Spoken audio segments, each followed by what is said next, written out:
Hello, I'm Cod President Paul Ferrace, and I'm below the forward superstructure once again. This time, as promised earlier, I'm bringing you a little bit of information about Cod's soft patches. Come on below and we'll talk about how we get batteries in and out of the sub.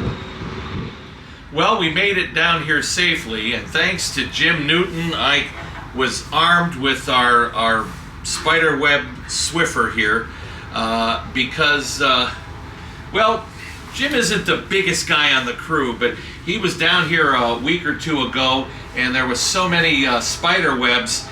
They saw him as lunch, and within a minute he was completely cocooned in spider silk. And if it hadn't been for Dave Cracy saving him, I think he would have had all of his bodily fluids sucked out of him by these millions of these spiders down here, and that's not always good for PR or morale. But anyway, down here, if you remember, last year we did a wonderful piece on the Liberty launch that never was fitted, although we still have the cradle for it. So Evan's going to put a little link to that in the video. And at that point, at that time, I promised that we would come back down and talk about the soft patches. And this is the forward battery soft patch. Those of you that followed our saga of the battery replica project, you heard mention of the fact that the batteries are just slightly bigger than the hatch. And that was designed that way. And we've got visitors right above, so they're taking some family pictures, so you know they pay the bills for this video and that replica battery. So we're gonna let them get their family picture before we continue. Anyway, where was I? Oh, we mentioned how the batteries were just slightly too big for the crew hatches, and that's okay because the designers of the Fleet Submarine intended the batteries to come in and out through soft patches. Now, a soft patch is a structurally reinforced hole in the pressure hull between two of our frames with about 100 nuts and bolts, and it's apparently, from my observation here, it's a two-part patch, if you will, soft patch, in that I see some Accompukey sealant on the outer perimeter, but I also see the sealant on the inner rectangular shaped portion. It looks like a big O for Ohio. So right here in the center where there aren't nuts and bolts, you can see that that the remnants of that sealant.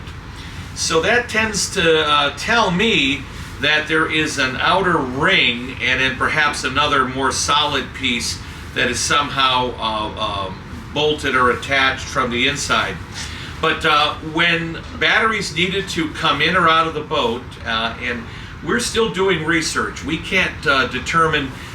Someone came up with 5-month intervals. I find that hard to believe. That would be almost every patrol.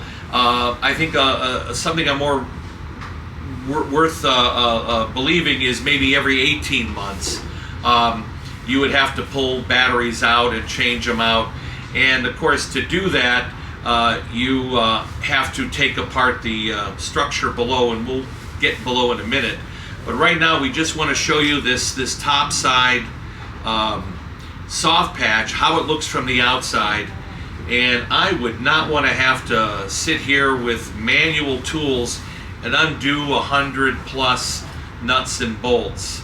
But that was supposedly as strong as the 5/8 inch mild steel pressure hull that it's cut into.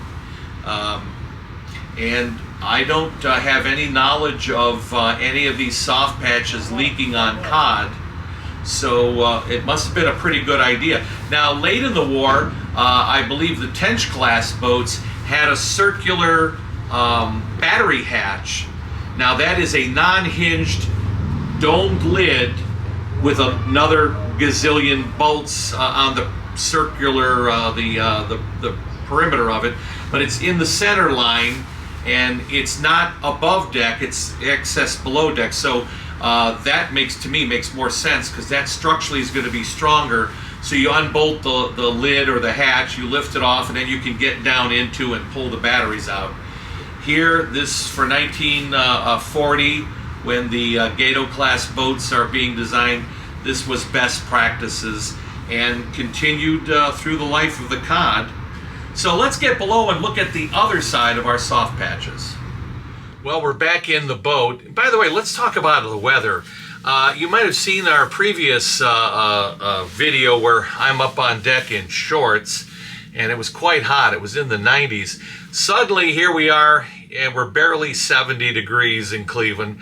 So summers take a little vacation, and it's fall, or I guess early spring.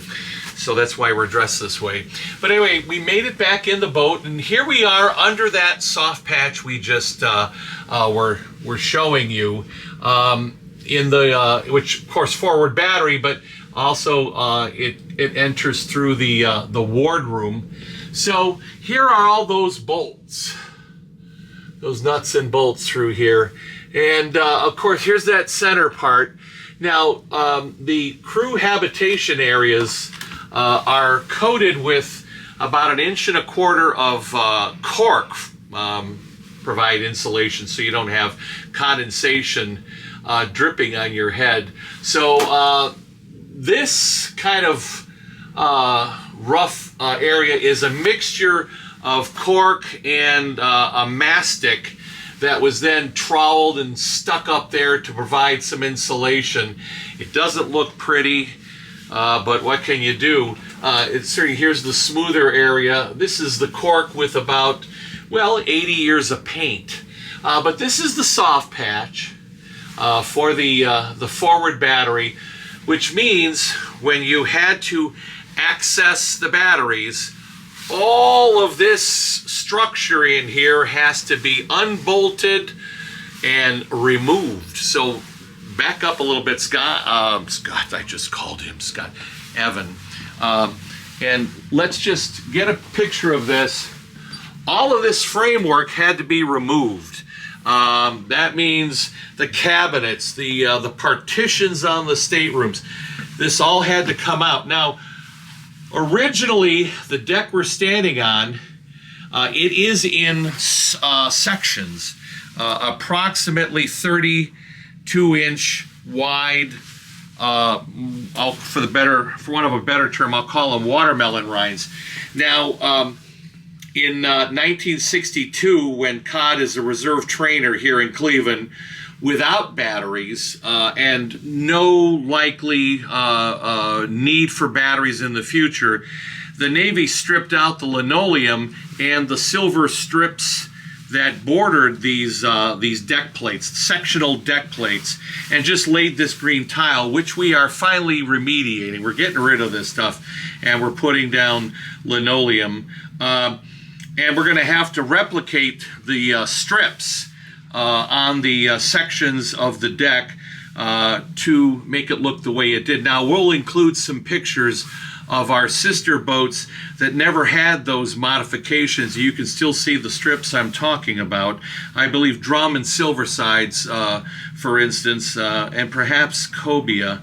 But definitely Silversides, definitely Drum had those strips. So we'll have to do that for our battery, for our decking project. But those sections of deck would be lifted out once all this framework and the walls were removed. And then you would, there's a track, there's actually eye bolts. You would hang an I-beam, and that I-beam would be used with chain falls, and you would individually bring up one cell at a time, slide it under the open soft patch and out. And of course, when the new batteries were installed and squared away, the deck would be put back down section by section, and then you had to put all this stuff back in here. And, you know, going through the boat and looking at this structure over the decades, I always noticed it seems they missed a few things. And I'm wondering if that isn't just the result of repeated taking it apart, taking it out, putting it back, and then, you know, being in a hurry, or maybe even losing some connectors. So this forward battery, we're going to go back to the after battery, look at that new replica battery, and then I'll show you the soft patch for the after battery. Well, here we are in the after battery crew berthing space of Cod, and this is the after battery soft patch, and you can see a little more detail, and you can see that it's not exactly like the one in the forward room, and I'm trying to figure why that is. I think this one is more, this is the longer aspect of the rectangle is fore and aft, where the one in the forward room, it's athwartships. So that center part, this one has bolts going through. I have seen the top part of this many times, but never thinking in terms of engineering. So in a minute we'll go topside and see the other side of this, and I think that may give us some clues as to why this has the long aspect of the soft patch running fore and aft rather than athwartships. But here you can certainly see the nuts on these bolts. There's one there, there's another one there, and again that kind of patch material to act as an insulation.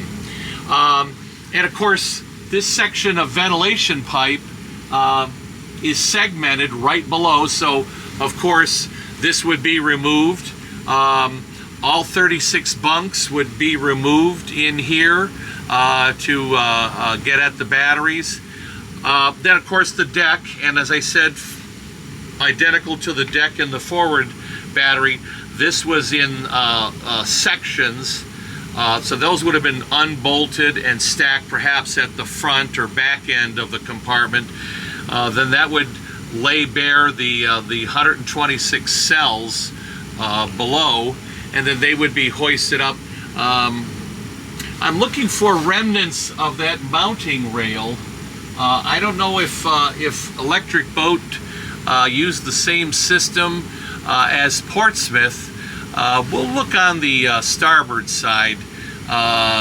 You know, it strikes me that the batteries under the hatch, you can get them straight up, no problem. But then to get the batteries on the opposite side, you might want to be able to chain fall them up and then slide them over so that they're roughly under the open soft patch. Again, that is not a job I would ever want to have to handle, just given all the details. Now obviously the after room is going to be a little easier because you just got to pull out the bunks. You don't have all the compartmented staterooms and things. But anyway, so this is the after battery soft patch. In a moment we'll go topside and see the other side and perhaps answer some clues. But while we're down here, let's go have a look at that incredibly wonderful museum grade replica of an X-side Sargo II battery. So up here in the corner you can see we've made a modification. We backed out one of the bolts decades ago so that we would have a through hole through the pressure hull to bring aboard the coaxial cable for our security system. And of course we were able to seal that up with RTV sealant. But you can see that it's quite a large diameter nut. It provides access for two coax cables. I think the other one might be for our ham radio people. But that is the only through hull penetration we allow. And if you look up in that corner, slightly rusted, you see that the edge of the soft patch is in fact rounded, so it's not squared off edges. You can see the round corner. And it just might be, we might have to study our blueprints. It might be a multi-part soft patch. And so here is our museum grade replica of an Exide Sargo 2 battery. Suffice to say, you've seen the previous episodes where we talk about the creation of the battery. But 126 of these below our feet, and these weigh about 1,600 pounds, so they literally weigh a ton, and getting them up and out, you know, is a major task. So the guppy batteries that most of our smoke boat sailors are familiar with are actually a little smaller.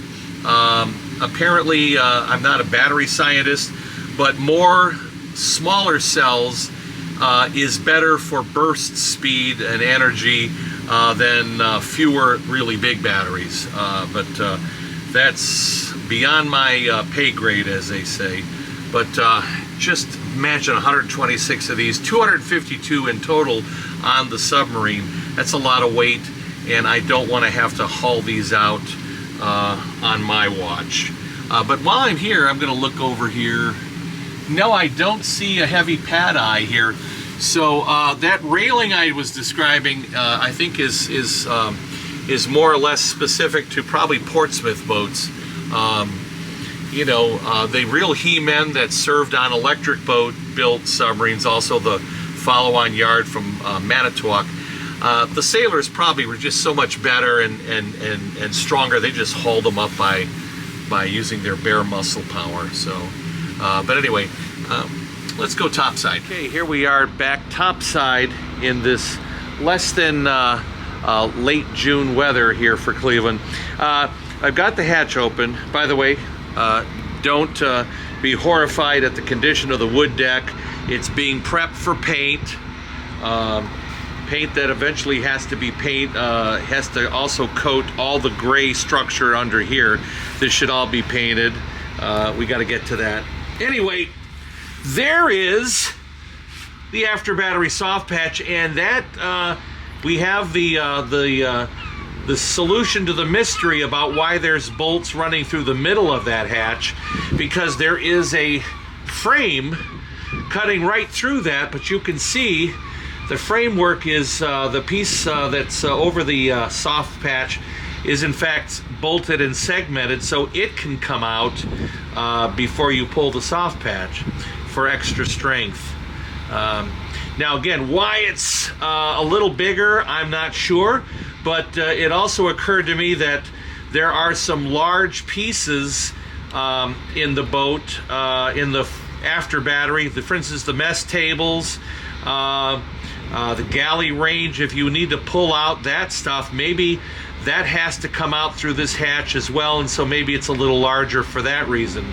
You can also see our various connections through the soft patch bolts. Not pretty. And of course, over there in the waterways, we spent all of last year scouring and cleaning our waterways. We've got to then go through phase 2, which is actually dry them out again and then coat and paint them. But here you can see the somewhat larger and segmented soft patch for the after battery.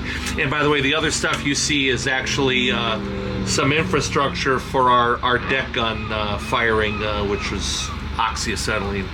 So anyway, come on back up here while the old guy struggles to get upright again. There you have it. That's how you pull the batteries in and out of a submarine through the soft patches. And I've said it several times, I'll say it one last time. Thank God it's not something I'd ever have to do, because it looks like a major pain in the ass. Anyway, thanks for joining us. Remember, hit the like, subscribe, notification bell, and we'll be back with some more information.